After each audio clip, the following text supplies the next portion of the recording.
Dekabrın 16-sında gözlənilən hava şəraiti açıqlanıb.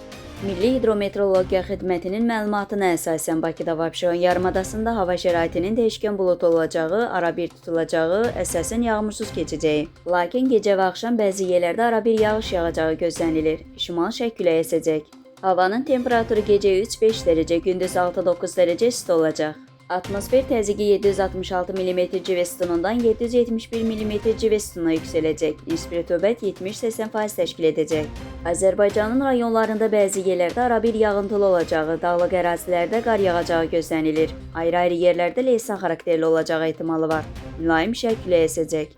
Havanın temperaturu gecə 1 dərəcə şaxtadan 4 dərəcəyədək isti, gündüz 7-10 dərəcə isti. Dağlarda gecə 3-8 dərəcə şaxta, yüksək dağlıq ərazilərdə 10-13 dərəcə şaxta, gündüz 2-6 dərəcə şaxta olacaq. Gecə və səhər bəzi dağlıq ərazilərdə yolların buz bağlaması ehtimalı var.